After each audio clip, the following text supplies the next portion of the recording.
नमस्कार दोस्तों, आज हम भारत की राजनीति से जुड़े सबसे बड़े कंफ्यूजन को दूर करने वाले हैं। लोकसभा, राज्यसभा, विधानसभा और विधान परिषद, ये नाम सुन के तो उलझन होती ही होगी। चलिए आज इसे सरल तरीके से समझते हैं। उसके बाद ये नाम फिर कभी आपस में नहीं उलझेंगे। हाँ, ये नाम अक्सर एक दूसरे में मिल जाते हैं और ये समझना थोड़ा मुश्किल हो जाता है कि आखिर किसका कौन सा काम है। यह एक बहुत ही आम उलझन है, तो चिंता की कोई बात नहीं। बस अगले कुछ मिनट आप हमारे साथ बने रहिए और फिर सब कुछ शीशे की तरह साफ हो जाएगा। हम इसे इस तरह से समझेंगे कि ये बातें बैठ जाएगी दिमाग में हमेशा के लिए। तो इस पूरे सिस्टम को समझने के लिए सबसे पहले और सबसे जरूरी बात को पकड़ते हैं। तो देखिए, भारत की जो विधान प्रणाली है वो दो मुख्य स्तरों पर काम करती है। एक है राष्ट्रीय स्तर, जिसे हम केंद्र सरकार कहते हैं, और दूसरा है राज्य स्तर। बस यही बुनियाद है। जो चार नाम हम बार बार सुनते हैं वो इन्हीं दो स्तरों में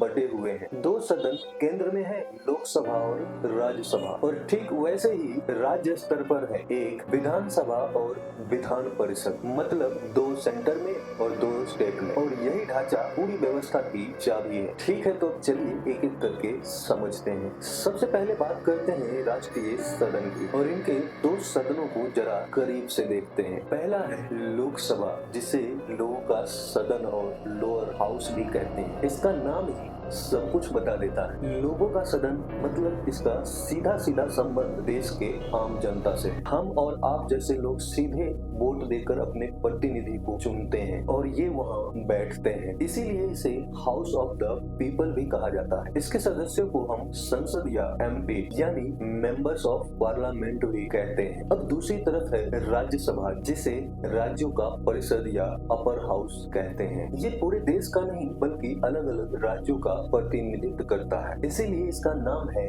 राज्यों का परिषद। इसके सदस्य सीधे तौर पर जनता के द्वारा नहीं चुने जाते, बल्कि राज्यों के जो विधायक होते हैं ना, वो इन्हें चुनते हैं। इसके सदस्य भी संसद या एमपी ही कहलाते हैं। अब इन दोनों के बीच का अंतर को समझना बहुत जरूरी है। देखिए, लोकसभा का कार्यकाल होता है 5 साल का, लेकिन इसे पहले भी भंग किया जा सकता है, इसीलिए ये एक अस्थायी सदन है। वही राज्यसभा एक अस्थायी सदन है। इसके सदस्यों का कार्यकाल 6 सालों का होता है। सदस्य बनने के लिए न्यूनतम उम्र भी अलग अलग है। लोकसभा के लिए चाहिए 25 साल और राज्यसभा के लिए चाहिए 30 साल। तो अब सवाल है कि ये राज्यसभा का अप्रत्यक्ष चुनाव होता है कैसे? बहुत आसान है। पहला, यानी हम लोग अपने अपने राज्यों का विधायक यानी एमएलए को चुनते हैं। दूसरे स्टेट में फिर हमारे चुने हुए वही विधायक राज्य के संसद यानी एमपीज को चुनते हैं। यानी हमारी भागीदारी सीधी न होकर हमारी प्रतिनिधियों के माध्यम से होता है। चलिए अब केंद्र सरकार से हटकर राज्य स्तर पर चलते हैं और आप देखेंगे कि यहाँ की संरचना राष्ट्रीय स्तर से कितनी मिलती जुलती है। अगर वो आपको समझ में आ गया तो ये तो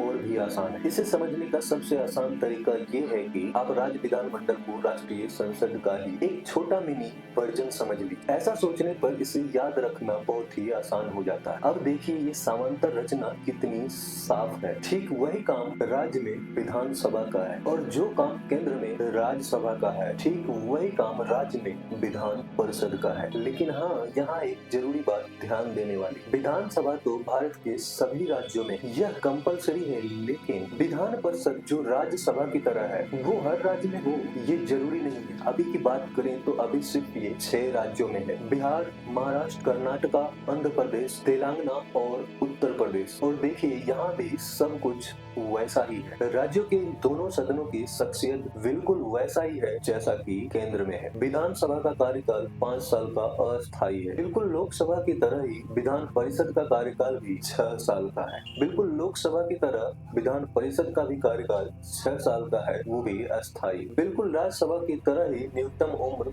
वही शर्तें हैं। विधानसभा के लिए 25 और विधान परिषद के लिए 30। पैटर्न एकदम सेम है। अच्छा, तो अब तक जो भी हमने अलग अलग समझा है उसे एक साथ रख कर देखते हैं। चलिए इन चारों सदनों की एक मास्टर चार्ट पर तुलना करते हैं ताकि पूरी पिक्चर एक बार में ही क्लियर हो जाए। ये टेबल एक तरह से इस पूरी बातचीत का निचोड़ है। देखिए पैटर्न कितना साफ है। एक टीम है लोकसभा और विधानसभा की और दोनों एक डायरेक्ट चुनाव, 5 साल का कार्यकाल और दोनों अस्थायी।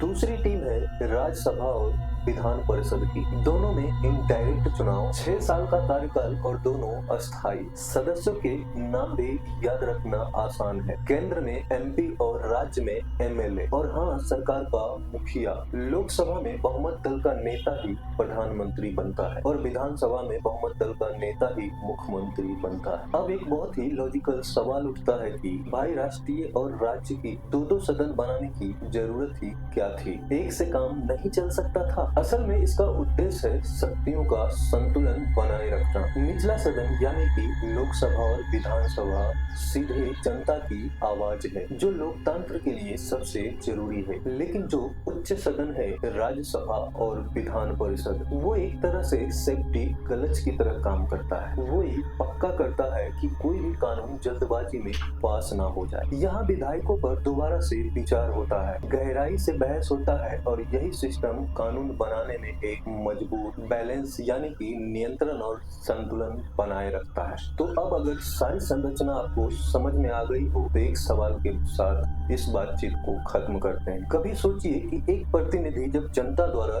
चुने जाते हैं और जब वो अप्रत्यक्ष रूप से चुने जाते हैं तो उनके द्वारा बनाई गई कानूनों की सोच और प्रक्रिया में क्या फर्क आ सकता है? यह एक बहुत बड़ा दिलचस्प सवाल है। अगर आपको इसका जवाब पता है तो कमेंट बॉक्स में जरूर बताइएगा और अगर आप ऐसा ही वीडियो देखना पसंद करते हैं तो हमारे चैनल एक्सप्लोर राहुल को सब्सक्राइब जरूर कीजिएगा। फिर मिलते हैं नेक्स्ट वीडियो में एक नई रोमांचक कहानी के साथ। तब तक के लिए जय।